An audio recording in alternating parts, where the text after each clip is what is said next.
After 4 epic nights at Mapungubwe, we made our way to the Moore Field Guide College, located in Marataba Game Reserve, for some experience and hours on foot. So here we are at the Moore Field Guiding College. We're going to spend a few days here, going to do some bushwalks, some primitive trails, and we are very excited to see what we might run into. We're here to carry luggage.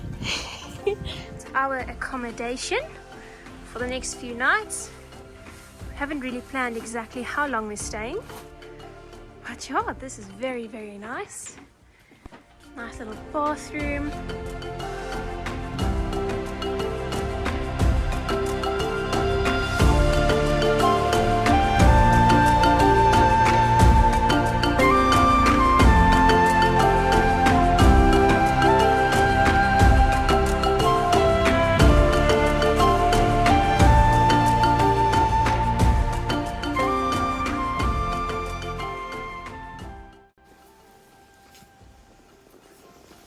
Look at how much bigger thick sand makes a track. It's obviously a male lion that's walked here, but look at this track, it's enormous. Just because lions, well, it's thick sand, so you know what happens there. But lions, you'll see it in male lions especially, they've got very loose fingers and hands, or toes rather. They don't put their hands down and lift it up perfectly and leave a perfect track there. They sort of throw it down, and then they pick it up and they sort of scoop the sand like this.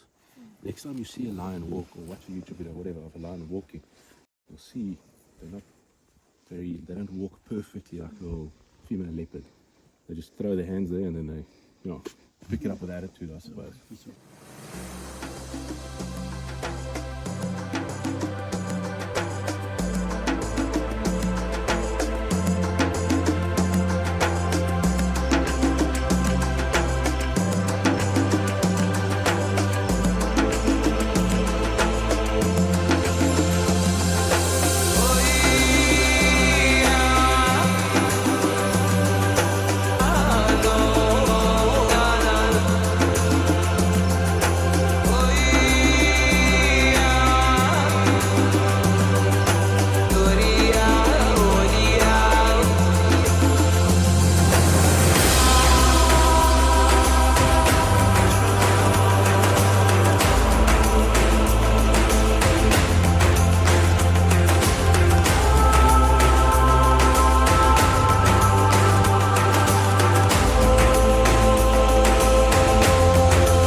Often in dead trees like this, owls will roost in there.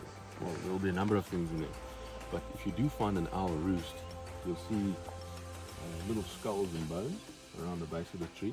And they also regurgitate quite a lot of things that they can't digest. There will be little pellets, depending on what owl it is. They call it a pellet of undigestible stuff that they regurgitate. And they'll be all around the tree. This tree is quite hollow, but it doesn't provide enough. It's not enclosed enough for an owl, it seems. I don't know, there's nothing living in here. So there's no remnants of things that it's been eaten. But it's a very nice tree.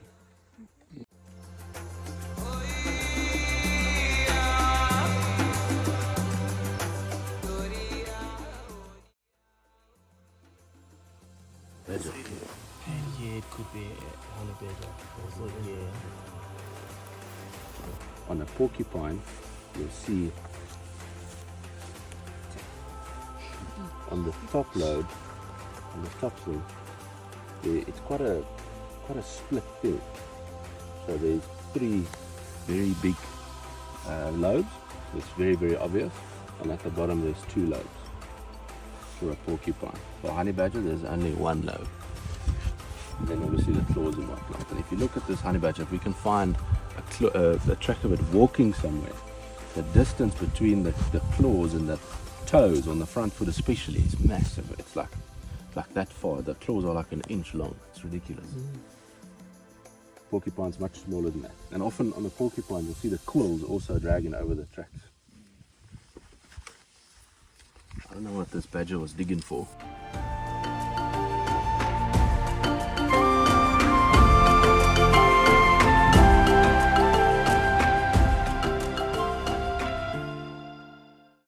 like there's been any large predators that's fed off this thing.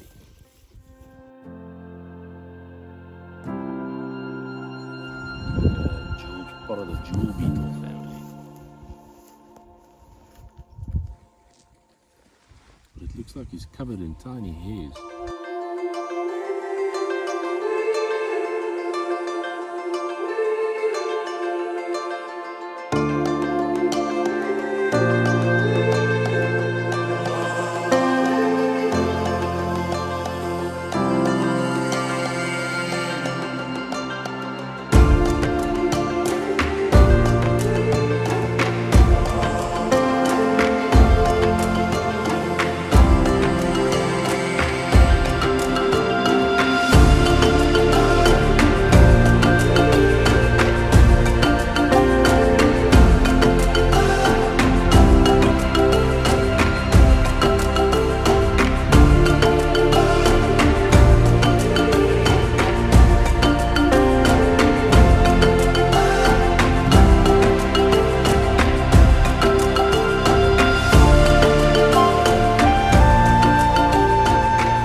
Whoever says Africa is always hot hasn't been here in the winter.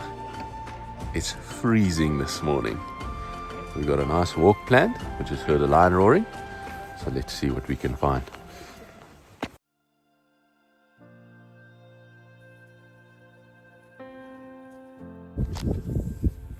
Got a set of tracks here,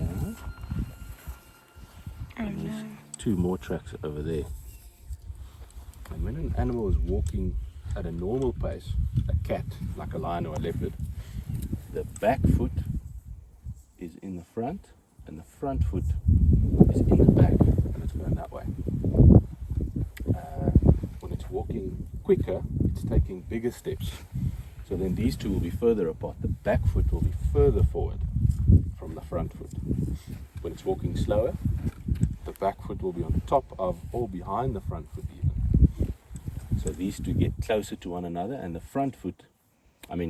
the back foot sometimes overtakes the front foot, and you'll see it over there. Then we can go. If you look at it straight from this side, you can see there's some tracks on the left and some tracks on the right.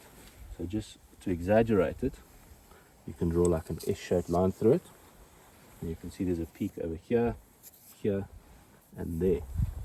Now you can sort of get the size of the animal that's walking. You know how big a female leopard is roughly from a vehicle, but when you see a leopard on foot, it's much bigger. I don't know if you could see that this morning. But then you can draw the body of the animal. So this is from the hips to the shoulders, so it'll probably be a little bit bigger.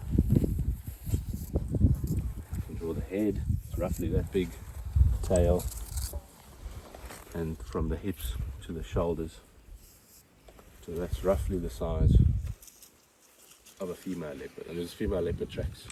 And you can go even further to where these tracks are and these tracks are. So that's from the bottom of the feet to the hip joint, to the hips. So your animal is around about that tall as well.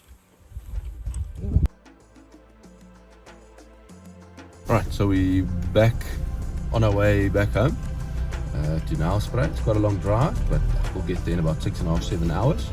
It's a nice, crisp, fresh 4 degrees Celsius this morning. Again, there's frost everywhere. We unfortunately didn't find the animals that we were looking for. However, we saw just about everything else, which was epic. We got some very good encounters. We'll see